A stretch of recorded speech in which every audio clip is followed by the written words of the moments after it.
યાત્રાને લઈને પોલીસ તેમજ વડોદરા મહાનગરપાલિકા દ્વારા સ્થળ નિરીક્ષણ કરવામાં આવ્યું। તિરંગા યાત્રામાં રાજ્યના મુખ્યમંત્રી ભૂપેન્દ્ર પટેલ હાજર રહેવા હોવાના કારણે સુરક્ષાના ભાગરૂપે પોલીસ તંત્રની સાથે વ્યવસ્થાના ભાગરૂપે વડોદરા મહાનગરપાલિકા મ્યુનિસિપલ કમિશનરની વિશેષ ઉપસ્થિતિ જોવા મળી હતી અને સમગ્ર સ્થળનો તાગ મેળવ્યો હતો। કેવી રીતે યાત્રા શરૂ કરવામાં આવશે, કયા ગેટે મૂકવામાં આવશે, શું વ્યવસ્થા કરવામાં આવશે, લોકોને અગવડતા ન પડે તેના માટે પાર્કિંગની સુચારુ વ્યવસ્થા તેમજ સુરક્ષાના ભાગરૂપે પોલીસ તંત્ર દ્વારા પણ પોતાનું એક્શન પ્લાન રેડી કરવા વડોદરા શહેરના મધ્યમાં આવેલા નવલખી મેદાન ખાતે આવી પહોંચ્યા હતા। આ પ્રસંગે વડોદરા શહેર પોલીસ કમિશનર નરસિંહા કોમર, વડોદરા મહાનગરપાલિકાના મ્યુનિસિપલ કમિશનર દિલીપ રાણા, સ્થાયી સમિતિના અધ્યક્ષ doctor Sheetal Mistry, deputy municipal commissioner Hasmukh Prajapati તેમજ અન્ય પદ અધિકારીઓ વિશેષ ઉપસ્થિત રહ્યા હતા।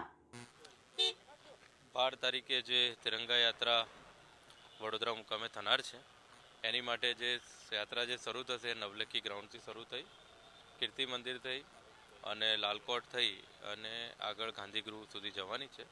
લગભગ 2.5 કિલોમીટરથી 3 કિલોમીટરની વચ્ચેની આ યાત્રા છે। લોકો બોડી સરખામાં પાર્ટિસિપેટ કરે એવું આપના વતી હું બધાને અપીલ કરું છું।